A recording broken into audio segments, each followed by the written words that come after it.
రామచంద్రమూర్తి అధర్మాన్ని అంగీకరించడు కనుక వాలి సుగ్రీవుల మధ్య ద్వంద్వయుద్ధం జరుగుతున్నప్పుడు వాలిని తెగటార్చి సుగ్రీవుణ్ణి వానరరాజ్యానికి పట్టాభిషిక్తుణ్ణి చేశాడు. సుగ్రీవుడు వానరరాజు అయిన తరువాత తన స్నేహాన్ని అనుసరించి ఆ తల్లి నిన్ను రావణాసురుడు అపహరించేటటువంటి సమయంలో నువ్వు నీ యొక్క పవిట కొంగుని చింపి నీ నగల కొన్నింటిని అందులో పెట్టి మూట కట్టి విడిచిపెట్టినప్పుడు ఋష్యమూక పర్వతం మీద సుగ్రీవ సహితులమై మేము నలుగురు మంత్రులం కూర్చున్నప్పుడు మా మధ్యలో పడిన ఆ నగల మూటని రాజ్యాన్ని పొందక ముందే సుగ్రీవుడు రామచంద్రమూర్తికి చూపించారు. చూపిస్తే ఆ నగల మూటని విప్పి చూసినటువంటి రాముడు అపారమైన శోకాన్ని పొంది వాటిని పట్టుకుని ఏడ్చి లక్ష్మణుడికిచ్చి పరితాపాన్ని పొందాడమ్మా. రాజ్యాన్ని పొందినటువంటి సుగ్రీవుడు తదనంతరం సీతమ్మ జాడ కనిపెట్టడం కోసమని అన్ని దిక్కులకి కొన్ని వేల వానరములను పంపిస్తే దక్షిణ దిక్కుకి అంగదుడి నాయకత్వంలో వచ్చిన కొన్ని వేల వానరములు 100 యోజనముల సముద్రమును గడచి రాలేక ఆవలి ఒడ్డున ఉండిపోతే సీతాన్వేషణంలోనే మేమందరం కాలాన్ని సుగ్రీవుడిచ్చినటువంటి కాలపరిమితిని అతిక్రమిస్తే సంపాతి అనబడేటటువంటి పక్షి మేము ప్రాయోపవేశం చేసిన సమయంలో కనపడి నాకిక్కడి నుంచి కనపడుతోంది సీతమ్మ కాంచనలంకలో ఉంది అని మాకు చెప్తే ఆ చెప్పినటువంటి సంపాతి వాక్కును అనుసరించి 100 యోజనముల సముద్రాన్ని గడచి ఈవలి ఒడ్డుకొచ్చి లంకాపట్టణంలో చేరి నిన్న రాత్రంతా వెతికి ఇవాళ తెల్లవారుజామున శిశుపావృక్షం మీద కూర్చుని అమ్మా నీ దర్శనం పొందానమ్మా, నేను కేసరి పుత్రుణ్ణమ్మా, నా తండ్రి మాల్యవత్ పర్వతం మీద ఉంటాడమ్మా, శంబరాసురుడన్న రాక్షసుడిని సంహరించాడమ్మా, ఆయన భార్య అంజనాదేవి వాయుదేవుడు అనుగ్రహించి ఇచ్చినటువంటి ఫలితంగా నేను ఆమె కడుపున పుట్టినటువంటి వాణ్ణమ్మా, వాయుపుత్రుణ్ణమ్మా, వాయువుతో సమానమైన వేగమున్నవాణ్ణమ్మా, నన్ను హనుమా అంటారమ్మా, అమ్మా నన్ను నమ్మమ్మా, నేను రావణుడి కింకరుణ్ణి కానమ్మా, నేను రామదూతనమ్మా. ఇంత జరిగిన తరువాత రాముడికి వానరులకి కలిసిందమ్మా, నేను రామభక్తుణ్ణి, రామదాసుణ్ణి, రాముణ్ణి నమ్ముకుని బతుకుతున్నవాణ్ణి, అందుకుని నన్ను పంపారమ్మా, తల్లి నన్ను అనుగ్రహించు అన్నారు. ఈ మాటలు విందిట తల్లి 10 నెలల నుంచి ఏడుస్తున్న సీతమ్మ అతులంచగతాహర్షం ప్రహర్ష్యేణ చ జానకి నేత్రాభ్యాం వక్రపక్ష్మాభ్యాం ముమోచానందజంజలం. అపారమైన ఆనందంతో కనురెప్పలు తడిసిపోయేటట్టుగా ఇన్నాళ్లకి తల్లి కన్నుల వెంట వచ్చినటువంటి శోకధారలు ఆనంద భాష్పాలుగా వచ్చేట. ముట్టుకోకుండా కన్నుల నీరు తుడవకుండా వాక్కుతో మంచి మాటలు చెప్పి ఆవిడికి స్వాంతన చేకూర్చి మళ్ళీ తల్లి ఆనందంతో విస్మయంతో హర్షంతో ఆనంద భాష్పములు రాలుస్తుండగా అమ్మా ఇన్ని లక్షల వానరములు భూమండలం అంతా వెతుకుతుంటే నీ దర్శనం చేశానన్న ఖ్యాతి పొందిన మొట్టమొదటి వానరుణ్ణి నేనేనమ్మా, నాకు ఈ కీర్తినిచ్చావమ్మా అన్నారు. తల్లి పొంగిపోయింది.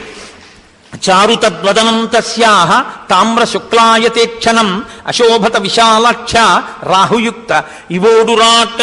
రాహువు నుంచి విముక్తమైనటువంటి చంద్రబింబం ఎలా ఉందో అలా ఎర్రని రేఖలతో ఉన్న విశాలమైనటువంటి నేత్రములు కలిగినటువంటి తల్లి మనోహరమైనటువంటి ముఖంతో అత్యంత ఆనందంతో అత్యంత సంతోషంతో హనుమ వంక చూసిందిట.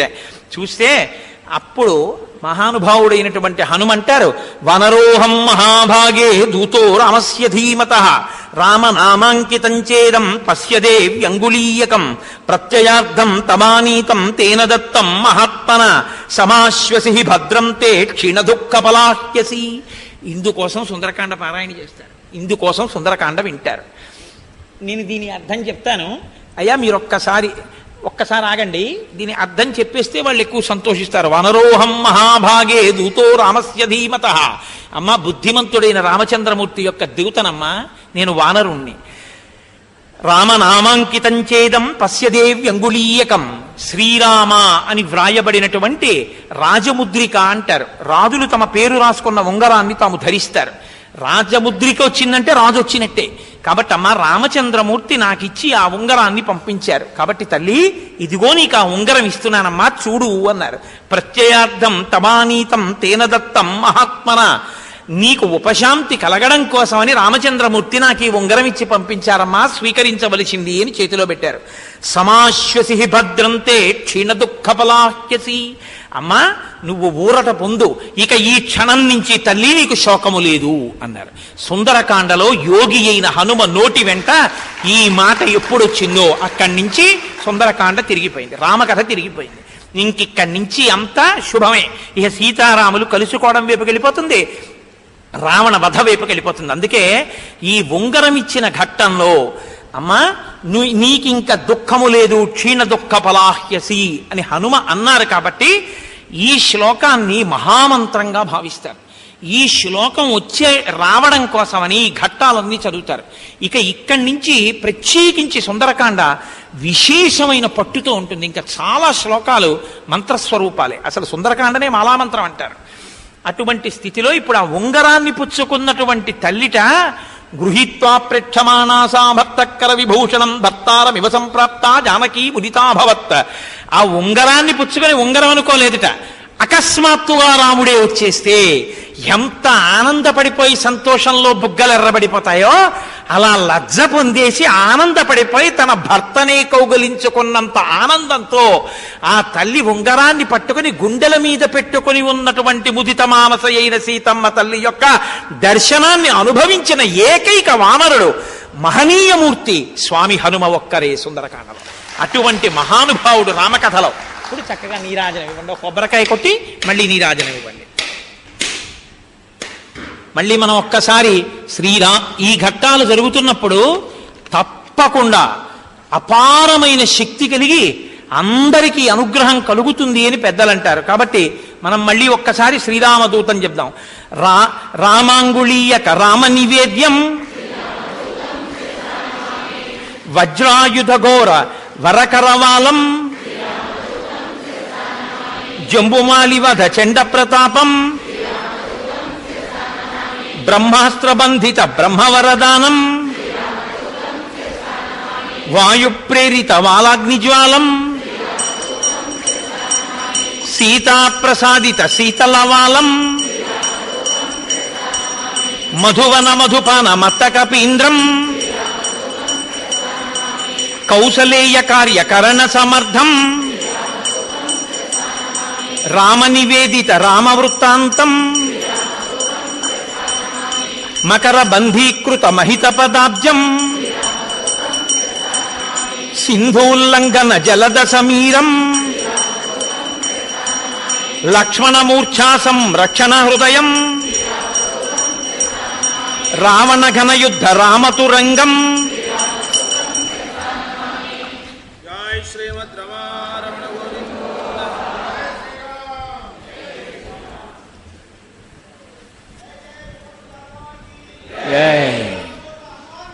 జై. కాబట్టి గృహీత్వా ప్రేక్షమాణాసా భర్తుక్కర విభూషణం భర్తారమివ సంప్రాప్త జానకీ ముదితాభవత్. ఆ తల్లి ఎంతో సంతోషాన్ని పొందింది. అప్పుడు ఆ సీతమ్మ హనుమని చూసి అంటుంది, మహానుభావ నాయన నువ్వు కాబట్టి రాగలిగావు, కానీ ఈ లంకాపట్టణంలోకి ఎవరు రాగలరు? సుందరకాండలో సీతమ్మ యొక్క అనుగ్రహాన్ని పరిపూర్ణంగా పొందినటువంటి భక్తుడు, గొప్ప దాసుడు, మహానుభావుడు, సిద్ధి పొందినవారు హనుమ. కాబట్టి ఆవిడ దర్శనం చేత ఆయన అనుగ్రహింపబడ్డాననుకున్నారు తప్ప ఆయన ఎన్నడూ కూడా నేను సీతమ్మని ఉద్ధరించానన్న భావన ఆయనలో కలిగిందని ఒక అక్షరం కూడా సుందరకాండలో లేదు. నేను సీతమ్మ చేత అనుగ్రహింపబడ్డానని ఆయన అనుకున్నారు. విక్రాంతస్త్వం సమర్థస్త్వం ప్రాజ్ఞస్త్వం వనరోత్తమ ఏనేదం రాక్షసపదం త్వయ్యైకేన ప్రదర్శితం శతయోజన విస్తీర్ణ సాగరో మకరాలయ విక్రమశ్లాఘనీయేన క్రమత గోష్పదీకృత నహిత్వాం ప్రకృతం మన్యే వానరం వానరశభ యస్య తేనాస్తి సంత్రాసో రావణాన్నాపి సంభ్రమ అర్హసే చ కపిశ్రేష్ట మయా సమభిభాషితుం యద్యసి ప్రేషితస్తేన రామేణ విదితత్పన ప్రేషయిష్యతి దుర్ధర్షో రామో నహ్యపరీక్షితం పరాక్రమమ విజ్ఞాయ మత్సకాశం విశేషతః. ఆ తల్లి అంది, మహానుభావ నీవు నిజంగా సమర్థుడవు, పరమప్రాజ్ఞుడవు, పరాక్రమశాలివి. అందుకే రాక్షసులతో మొసళ్లతో కూడుకున్నటువంటి 100 యోజనముల సముద్రాన్ని గడచి ఈవలి ఒడ్డుకి రాగలిగావు. పిల్లకాలువని ఒక గోష్పదం అంటే ఆవు యొక్క పాదముద్రలో చేరిన నీళ్లు, దాన్ని ఎంత తేలికగా దాటతారో అంత తేలికగా దాటి వచ్చావు. నువ్వు సామాన్యమైన వానరానివని నేను అనుకోవట్లేదురా నాయనా అని ఒక పుత్రునితో మాట్లాడినంత ప్రేమగా సీతమ్మ మాట్లాడి ఒక సామాన్యమైన వానరం అయితే రామచంద్రమూర్తి నాతో మాట్లాడడానికి ప్రభు దూతగా పంపరు, ప్రత్యేకించి నాతో మాట్లాడడానికి ఒక సామాన్యుణ్ణి ఎన్నడూ పంపరు. కాబట్టి నీవు ఎంత సమర్థుడవో రామచంద్రమూర్తి నిన్ను పంపించడంలోనే నాకు అర్థం అవుతోంది. కచ్చిన్న వ్యధితో రామ కచ్చిన్న పరితప్యతే ఉత్తరాణి చ కర్మాణి కురుతే పురుషోత్తమ కచ్చిన్న దీన సంభ్రాంత కార్యేషు చనముహ్యతి కచ్చిత్ పురుష కార్యాణి కురుతే నృపతేత్సుత. రాముడు నేను దూరమయ్యాననేటటువంటి బాధలో ఉన్నవాడి అయి పరితపిస్తూ ఉండిపోవట్లేదు కదా. తాను చెయ్యవలసినటువంటి పనులు చేస్తున్నాడా? కేవలం నిస్పృహకి గురి అయిపోయి ఉన్నాడా? ఆయన చెయ్యవలసినటువంటి ప్రయత్నం చేస్తూ కేవలం నేను సాధించగలను అనుకుంటున్నాడా? తన పురుష ప్రయత్నానికి ఈశ్వరానుగ్రహం తోడు కావాలని కూడా నమ్ముతున్నాడా? ఇది చాలా అవసరం. పురుష ప్రయత్నం చెయ్యాలి, ఈశ్వరానుగ్రహాన్ని సంపాదించుకోవాలి. అందుకొచ్చింది పూజ, అందుకొచ్చింది భక్తి. కాబట్టి కచ్చిదాశాస్తి దేవానాం ప్రసాదం పద్ధివత్మజ కచ్చిత్ పురుషకారంచ దైవంచ ప్రతిపద్యతే. తను చెయ్యవలసిన ప్రయత్నం తను చేస్తూ ఈశ్వరానుగ్రహం కోసం కూడా ప్రయత్నం చేస్తున్నాడా? దానివల్ల ఈశ్వరానుగ్రహం కలిసి వస్తే తను చేసిన పురుష ప్రయత్నం ఫలిస్తుంది. దానివల్ల రావణ వధ, మళ్ళీ సీతారాముల యొక్క సమాగమం కుదురుతాయి. కాబట్టి నాయన ఇలా జరుగుతోందా? వానరాధిపతి శ్రీమాన్ సుగ్రీవ కచ్చిదేష్యతి మత్కృతే హరిభిర్వీరై వృతో దంత నఖాయుధై. దంతములు గోళ్ళు ఆయుధములుగా కలిగినటువంటి వానరులు, ఆ వానరుల నాయకుడైనటువంటి సుగ్రీవుడు సుఖంగా సంతోషంగా ఉన్నారా? కచ్చిచ్చ లక్ష్మణశూర సుమిత్రానందవర్ధన అస్త్రవిచ్చరజాలేన రక్షసాన్ విధమిష్యతి. మహానుభావుడు సుమిత్ర యొక్క కుమారుడు, సుమిత్ర ఆనందాన్ని పెంపొందించేటటువంటి వాడు శూరుడైన లక్ష్మణుడు తన అస్త్రముల చేత బాణముల చేత లంకాపట్టణాన్ని అంతటినీ రాక్షసుల్ని చెల్లాచెదరు చేయగలిగిన వాడు. రౌద్రేణ కచ్చిదస్త్రేణ జ్వలత నిహతం రణే ద్రక్ష్యాం యల్పేన కాలేన రావణం ససుహృజ్జనం. నేను తొందరలో ఈ లంకాపట్టణాన్ని చీకాకు పరిచే విధంగా బాణప్రయోగం చేసేటటువంటి రామలక్ష్మణుల్ని చూస్తానా నాయన అని అడిగింది ఆ తల్లి. అడిగి, రాముడికి నాతో సమానమైన బంధువు కానీ నాకన్నా అధికమైన వారు కానీ లేరు, అలాగే నాకు కూడా రాముడితో సమానమైన బంధువు కానీ రాముని కన్నా అధికుడు కానీ లేదు. ఇది దాంపత్యం అంటే. ఎంతమంది అయినా ఉండొచ్చు, అంతమంది కన్నా అధికురాలు భార్య. ఎంతమంది అయినా ఉండొచ్చు, అందరికన్నా అధికుడు భర్త. ఈ భావన ఇద్దరి యొక్క హృదయాల్లో ఉండడం దాంపత్యం. ఆ కారణం చేత నేను కనపడకుండా పోవడం అన్నది, రాముడు తన చెయ్యవలసిన కార్యములు చెయ్యకుండా తన ప్రజ్ఞ నశించిపోయేటటువంటి స్థితిని పొందడానికి ఇది హేతువు కాలేదు కదా. ఆయన ప్రజ్ఞతో ఉన్నాడు కదా, ఎవరితో స్నేహం చెయ్యాలో వారితో చేస్తున్నాడు కదా, ఎవరిని నిగ్రహించాలో వారిని నిగ్రహిస్తున్నాడు కదా, నన్ను తిరిగి పొందడానికి ప్రయత్నం చేస్తున్నాడు కదా. రాముడు శీఘ్రముగా వానర భల్లూక గణములతో కలిసి ఇక్కడికి వస్తాడు కదా, వచ్చి నన్ను వీళ్ళని సంహరించి నన్ను తిరిగి పొందుతాడు కదా. ఎంత జాగ్రత్తగా అడుగుతుందో చూడండి తల్లి. సుందరకాండ బహుభంగిముల సుందరకాండ అంటే స్వామి హనుమన్నారు, అమ్మా మలయేన చ వింధ్యేన మేరుణా మందరేణ చ దర్దురేణ చ తే దేవి శపే మూలఫలేన చ. అమ్మా నేను ఒట్టు పెడుతున్నానమ్మా, నేను చెప్పే మాటలు నిన్ను ఉత్సాహపరచడానికి నిన్ను సంతోషపెట్టడానికి చెప్తున్నవి కావమ్మా, నిజం చెప్తున్నాను. మా ఇంటి మీద ఒట్టు, నేను ఉంటున్న భూమి మీద ఒట్టు అంటారు. ఆయన అన్నారు మలయేన చ వింధ్యేన మేరుణా మందరేణ చ. అమ్మా మేము పర్వతాల మీద తిరుగుతాం, మాకు ఆ పర్వతాలు పరమ ప్రీతిపాత్రము పరమ పూజనీయములు. అటువంటి పర్వతాల మీద ఒట్టు పెడుతున్నాను. మలయ పర్వతం మీద, వింధ్య పర్వతం మీద, మేరు పర్వతం మీద, మందర పర్వతం మీద, దర్ధర పర్వతం మీద నేను తినేటటువంటి కాయలు పళ్ళు దుంపలు తేనె మీద ఒట్టు పెట్టి చెప్తున్నానమ్మా. క్షిప్రం ద్రక్షసి వైదేహీ రామం ప్రస్రవణే గిరౌ శతక్రతు వివాసీనం నాగరాజస్య మూర్ధని. అమ్మా 100 క్రతువులు చేసినటువంటి ఇంద్రుడు ఐరావతం మీద ఎలా కూర్చుంటాడో అలా ఇవాల్టి రోజున ప్రస్రవణ పర్వత శిఖరం మీద కూర్చున్నటువంటి రామచంద్రమూర్తి యొక్క పాదార విందముల దగ్గర నిన్ను సమర్పించి ధన్యుడనవుతానమ్మా. నమాంసం రాఘవో భుంక్తే నచాపి మధుసేవతే వన్యం సువిహితం నిత్యం భక్తమశ్నాతి పంచమం. ఆయన ఏమీ తింటలేదమ్మా, ఆయన ఆఖరికి తేనె కూడా స్వీకరించట్లేదమ్మా, ఎప్పుడూ నిన్నే తలుచుకు బాధపడుతున్నాడమ్మా. నైవ దంశాన్న మశకాన్న కీటాన్న సరీసృపాన్ రాఘవోపనయేద్గాత్రాత్ తద్గతేన అంతరాత్మన. ఆయన మించి పురుగులు పాకుతున్నా, తేళ్లు పాకుతున్నా, పాములు పాకుతున్నా ఆయనకి ఒంటి మీద తెలివిలేదు. కాయ చూసినా, పండు చూసినా, పువ్వు చూసినా, చెట్టు చూసినా, పర్వతం చూసినా, వాన చూసినా, పట్టి చూసినా హా సీత, హా సీత అంటూనే ఉంటాడమ్మా. అంత బాధ నీ గురించి రాముడు పొంది ఉన్నాడు అన్నారు. సారామ సంకీర్తన వీత శోక రామస్య శోకేన సమాన శోక శరన్ముఖే సాంబుద శేష చంద్ర నిషేవ వైదేహ్య సుతా బభూవ. రాముడు తన గురించి శోకిస్తున్నాడన్న శోకం తప్ప ఇప్పుడు తనకంటూ వేరే శోకం లేనటువంటి స్థితిలో శరత్కాలంలో ఉండేటటువంటి చంద్రుణ్ణి ఇంకా కొద్దిగా తెల్లమబ్బులు మూస్తున్నట్టు ఈ రావణుడి నుంచి విడి ఏనాడు నేను రామచంద్రమూర్తి నా గురించి శోకించవలసిన అవసరం లేకుండా వెళ్ళి రాముడి పక్కన కూర్చుంటానా అన్న శోకం తప్ప ఇంకొక శోకం లేకుండా ఉన్నటువంటి స్థితిలోకి సీతమ్మ తల్లిని హనుమ తన మాటల చేత ఊరడించి నిలబెట్టారు. నిలబెడితే సీతమ్మ తల్లంది, నాయనా అయం సంవత్సర కాల తావద్ధి మమ జీవితం. నాకు 2 నెలలు గడువిచ్చాడు. సంవత్సరం గడువిచ్చాడు, 10 నెలలు అయిపోయింది. ఇక 2 నెలలు ఉంది. ఈ 2 నెలల గడువు లోపల నేను ఆయన పాన్పు చేరకపోతే రావణుడు నన్ను సంహరిస్తానన్నాడు. కానీ నేను 2 నెలలు బతకను, 1 నెల మాత్రమే జీవిస్తాను. అంటే రావణుడు 12 నెలలు పెట్టుకున్నాడు తాను చావడానికి. సీతమ్మ తల్లి 1 నెల తగ్గించేసింది, ఇంకా 1 నెల మాత్రమే ఇచ్చింది. ఆవిడ 1 నెల అంటే ఈ నెలలో రాముడు వచ్చి రావణుడిని సంహరిస్తాడని గుర్తు.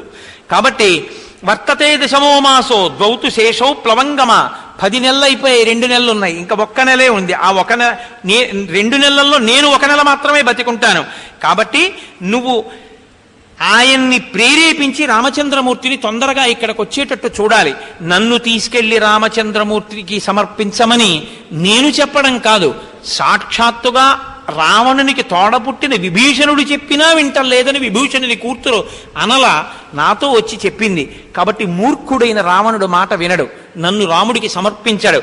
రాముడు రావాలి, రావణ సంహారం చెయ్యాలి, నన్ను తీసుకెళ్ళాలి అంటే హనుమ అన్నారు, అమ్మా త్వాం హి పృష్టగతాం కృత్వా సంతరిష్యామి సాగరం శక్తిరస్తి హిమే ఓఢుం లంకామపి సరావణం అహం ప్రశ్రవణస్థాయ రాఘవాయద్య మైథిలి ప్రాపయిష్యామి శక్రాయ హవ్యం హుతమివానల. తల్లి ఎందుకమ్మా అంత బెంగపెట్టుకుంటావు? ఎందుకమ్మా 1 నెల మాత్రమే బతుకుంటానంటావు? నీకేం భయం లేదమ్మా.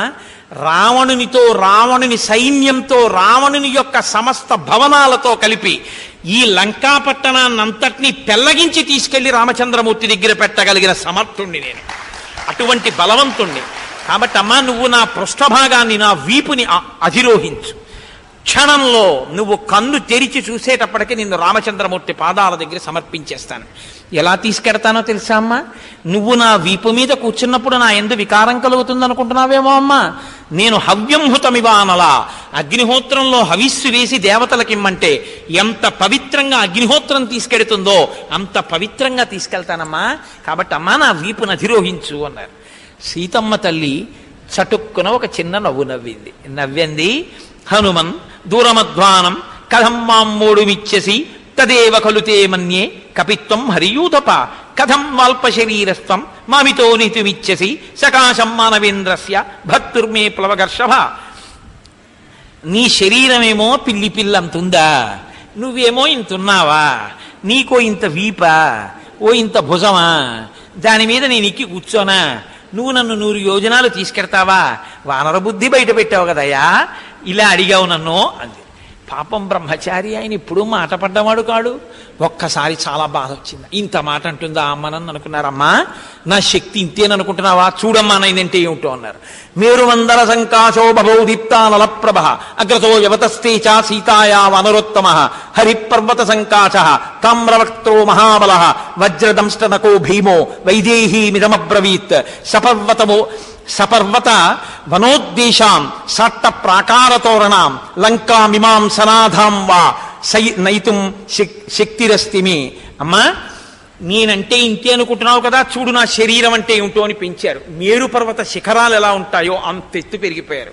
ఎర్రటి ముఖం, పెద్ద నోరు, ఇంత ముక్కు, గరిమిడాకులలా ఇంతంత పెరిగిపోయినటువంటి చేతులు, పెద్ద పెద్ద వేళ్ళు, బలిసినటువంటి తొడలు, ఎర్రగా కాలిన పెనం లాంటి ముఖం, అటువంటి పెద్ద స్వరూపంతో ఒకసారి నిలబడి, అమ్మా ఇప్పుడు నా స్వరూపం ఏమిటో చూశావా అమ్మా, లంకని తీసుకెడతానన్నాను. కాదు, ఈ చుట్టుపక్కల పర్వతాలతో సహా ఉన్నటువంటి భవనములు, తోరణములు ఇవన్నీ కదలకుండా ఇలాగే ఉంచి మట్టితో పైకి ఈ భాగాన్నంతటినీ పెల్లగించి చేతి మీద పట్టి నీతో కలిపి తీసుకుని వెళ్ళి రాముడి దగ్గర పెట్టేస్తాను, అంతటి బలవంతుడను. అమ్మా ఇప్పుడు నమ్ముతావా నా బలాన్ని అన్నారు. అంటే తల్లి అంది, నాయన ఇవాళ నమ్మడం ఏమిట్రా, 100 యోజనములు గడిచి వచ్చిన నాడే నీ బలాన్ని నమ్మాను. నువ్వు ఇంత గొప్పవాడివని నాకు తెలుసు. కానీ నాయన, నేను నీతో వస్తే నీ వేగాన్ని తట్టుకోలేక నేను జారి సముద్రంలో పడిపోవచ్చు, లేదా రాక్షసులు నీ మీదకి యుద్ధానికి వస్తే ఓ పక్క వాళ్ళతో యుద్ధం చేస్తావా, నన్ను రక్షిస్తావా, ఆ యుద్ధంలో నేను జారి కింద పడిపోవచ్చు, లేదా నేను మళ్ళీ రాక్షస స్త్రీలకి చిక్కితే మళ్ళీ నన్ను ఎక్కడికి తీసుకెళ్లి దాచేస్తాడో తెలియదు. పైగా అన్నిటినీ మించి నాకు ఒక నియమం ఉంది, భర్తుభక్తిం పురస్కృత్య రామదన్యస్య వానర నాహం స్పృష్టం స్వతో గాత్రం ఇచ్చేయం వనరోత్తమ.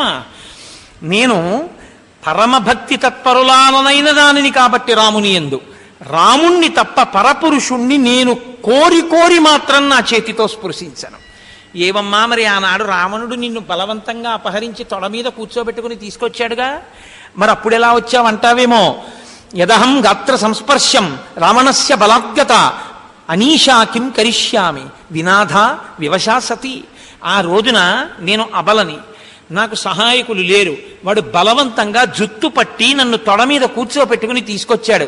హా రామ హా లక్ష్మణ అని శోకించడం వినా నాకు మార్గం లేదు, నా అంత నేను స్పృశించలేదు, వాడు బలవంతంగా తీసుకొచ్చాడు. కానీ తెలిసి మాత్రం ముట్టుకుని నేను రాను. రాముడే రావాలి, రాక్షస సంహారం చెయ్యాలి, నన్ను తీసుకెళ్ళాలి. నేను తరచూ అంటుంటాను, సబర్మతి ఆశ్రమంలో మహాత్మా గాంధీ గారి దగ్గరికి సేవాదల్ మహిళా కార్యకర్తలందరూ వెళ్ళి రాముడు గొప్పవాడా సీతమ్మ గొప్పదా అని అడిగారు. సీతమ్మే గొప్పదన్నారు. అంటే వాళ్ళు అనుకున్నారు మహిళా కార్యకర్తలు వెళ్ళి అడిగాం కదా అందుకు అలా చెప్పారనుకున్నారు. అంటే ఆయన అన్నారు, నేను యథాలాపంగా చెప్పాననుకుంటున్నారా, రాముని కీర్తి ప్రకాశించడానికి కారణం సీతమ్మే. హనుమ అడిగినప్పుడు అమ్మ బాబో ఇంత కష్టంలో ఉన్నాను తీసుకెళ్ళి అంతే చాలని హనుమ వీపు మీద కూర్చునుండి ఉంటే రాముడి గౌరవం అలా నిలబడి ఉండేదా? రాముడు లేనప్పుడు రావణుడు ఎత్తుకెళ్ళాడు, రావణుడు చూడకుండా హనుమెత్తుకొచ్చి రాముడికి ఇచ్చేశారు, అంతే రామాయణం. కాదు, రాముడే రావాలి, రావణుణ్ణి చంపాలి, నన్ను తీసుకెళ్లాలంది. ఆవిడ పాతివ్రత్యం 10 నెలలు రావణుడు అంత వైభోగాన్ని చూపించిన కన్నెత్తి చూడలేదు, గోటితో తాకలేదు, అక్కడ అన్నపు మెతుకు తినలేదు, బట్ట మార్చలేదు. అంత సౌశీల్యవతి అయి అంత పవిత్రతగా నిలబడింది కాబట్టి అంత మహాపతివ్రత కనుక ఆ తల్లి వలన రామచంద్రమూర్తికి అంత కీర్తి వచ్చిందని నేను అంటున్నాను. ఏమి దోషమని అడిగారు గాంధీ గారు. నిజమే, ఒక భార్య అంత కీర్తిని తేగలదు భర్తకి. కాబట్టి ఈ మాటలు చెప్తే హనుమన్నారు, యుక్త రూపం తయాదేవి భాషితం శుభదర్శనే సదృశం స్త్రీ స్వభావస్య సద్భీనాం వినయస్య చ. అమ్మా మహాసాధ్వివైన నువ్వు ఇలా మాట్లాడడం చాలా బాగుందమ్మా. అయితే తల్లి మరి నేను బయలుదేరిపోతాను, వెళ్ళిపోవాలి, మళ్ళీ రామలక్ష్మణులతో కలిసి వస్తాను, రావణ సంహారం జరుగుతుంది, అమ్మా ఏదైనా అభిజ్ఞానం ఇస్తావా అమ్మా అన్నారు. అంటే తల్లి అంది, ఇదం శ్రేష్టం అభిజ్ఞానం బ్రూయాహ త్వంతు మమ ప్రియం శైలస్య చిత్రకూటస్య పాదే పూర్వోత్తరే పుర తాపసాశ్రమమాసిన్యాః ప్రాజ్యమూల ఫలోదకే తస్మిన్ సిద్ధాశ్రమే దేశే మందాకిన్యాహ్యదూరతః. ఒకానొకప్పుడు మేము చిత్రకూట పర్వత శిఖరాల మీద ఆశ్రమవాసంలో ఉన్నప్పుడు జరిగినటువంటి ఒక సంఘటన చెప్తాను, దీన్ని అభిజ్ఞానంగా చెప్పు అంది. ఇది వెనక మహర్షి చెప్పలేదు, ఇక్కడే చెప్తున్నారు అభిజ్ఞానంగా గుర్తుగా. అంటే అమ్మవారు వస్తువునివ్వకుండా ముందు ఒక విషయాన్ని చెప్పింది. అంటే ఇది అభిజ్ఞానం చేశారు అంటే అక్కడ చెప్పకుండా ఇక్కడ చెప్తున్నారంటే సమస్త మనుష్య కోటి కూడా, ప్రతి మానవుడు కూడా దీన్ని దృష్టిలో పెట్టుకోవాలి అని మహర్షి యొక్క సందేశం. ఒకానొకప్పుడు నేను అక్కడ ఉండేటటువంటి వనంలో విహరించి అలిసిపోయిన దాననై నా ఒంటి నుంచి చెమటధారలు కారుతుంటే నేను రామచంద్రమూర్తి యొక్క ఒడిలో కూర్చున్నాను సేద తీరడానికి. తతో మాంస సమాయుక్తో వాయస పర్యతుండయత్ తమహం లోష్టముద్యమ్య వారయామిస్మ వాయసం. ఒక కాకి ఇంద్రుని యొక్క కుమారుడు, అది అపారమైన వేగం కలిగినది. ఆ కాకి వచ్చి మాంసభక్షణ యందు ఆసక్తి కలిగినదై నా గుండెల మీద వాలి నా స్తనముల యొక్క మధ్య భాగంలో ఉన్న మాంసాన్ని తన కఠినమైన ముక్కుతో కొట్టి పీకి తింటోంది. నాకు బాధ కలిగి నేను అక్కడ ఉన్న మట్టి బిడ్డను ఒకదాన్ని తీసి ఆ కాకి మీద విసిరాను. ఆ కాకి వెడుతోంది, వచ్చి మళ్ళీ వాలుతోంది. రాముడు చూశాడు. చూసి ఆయన తయాపహసితాచాహం క్రుద్ధా సంలజ్జితా తథా. అప్పుడు రాముడు నన్ను చూసి పరిహాసాస్పదంగా నవ్వాడు, హాస్యమాడాడు. ఇది జ్ఞాపకం చేయి. ఆ తరువాత కొంతసేపటికి నేను రామచంద్రమూర్తి యొక్క ఒడిలో పడుకుని నిద్రపోయాను. నిద్రపోయినప్పుడు ఆ కాకి రాలేదు. రాముడు ఒడిలో ఉన్నాను, ఊరుకుంది. ఆ తర్వాత కాసేపటికి నేను నిద్రలేచాను, రాముడు నా ఒళ్ళో తలపెట్టుకుని నిద్రపోతున్నాడు. మీరు ఇది చాలా జాగ్రత్తగా వినాల్సిమండి. మళ్ళీ నిద్రపోతున్నాడు. సతత్ర పునరేవాధావాయసముపాగమత్ తతసుప్త ప్రబుద్ధాం మాం రామస్యాం కచ్చముద్ధితాం వాయసస్సహ సాగమ్య విదదారస్తనాంతరే. రాముడు నా ఒడిలో పడుకుని ఉండి నేను కూర్చుని ఉన్నప్పుడు మళ్ళీ వచ్చింది ఆ కాకి. వచ్చి మళ్ళీ నా స్తనముల మధ్యలో తన వాడి ముక్కుతో గాయం చేసి మాంసాన్ని పీక్కు తింటోంది. అప్పుడు వాయసేన తతస్తేన బలవత్ క్లిశ్యమానయ సమయా బోధిత శ్రీవాన్ సుఖసుప్త పరంతప. నా వక్షస్థలం నుంచి కారిన నెత్తుటి బిందువులు ఒళ్ళో పడుకున్నటువంటి కాకాసురుని యొక్క ముఖం మీద పడ్డాయి, రామచంద్రమూర్తి యొక్క ముఖం మీద పడ్డాయి. కాకాసురుడు నా వక్షస్థలం మీద కూర్చుని మాంసం పీకుతున్నాడు. నేను ఆ బాధ ఓర్వలేక రాముణ్ణి నిద్రలేపాను. రాముడు ఒక్కసారి నిద్రలేచాడు. నిద్ర లేస్తూనే కేనతే నాగనాసోరు విక్షతం వైస్తనాంతరం కక్రీడతి సరోషేణ పంచవక్త్రేణ భోగినా. వెంటనే ఆయన అన్నాడు, ఎవడురా 5 తలల పాముతో ఆటాడిన వాడెవడు అని అడిగాడు. నిద్రలోంచి లేచి హఠాత్ పరిణామాన్ని చూసినటువంటి రాముడు సీతమ్మ యొక్క యథార్థ స్వరూపాన్ని బయటపెట్టేశాడు.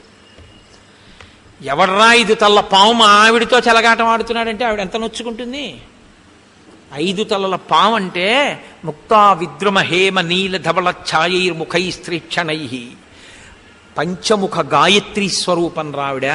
ఎవడ్రా ఆవిడితో చెలగాటం ఆడినవాడు అన్నాడు రాముడు. అని వీక్షమాణస్తతస్తం వై వాయిసం సముదైక్షత నఖైస్స రుధిరైస్తీక్షణై మామేవాభిముఖం స్థితం పుత్ర కిల శక్రస్య వాయస సతతాంబర ధరాంతర్గత శీఘ్రం పవనస్య గతౌ సమః. అది ఇంద్రుడి యొక్క కుమారుడు ఆ కాకి. ఆ కాకి అపారమైన వేగము కలిగినటువంటి వాడు. ఆయన కాళ్ళకి నెత్తురు, నోట మాంసపు ముక్క చూశాడు. ఈ కాకియే నా భార్య యొక్క వక్షస్థలం మీద వాలి మాంసం పీకింది అని గుర్తుపట్టాడు.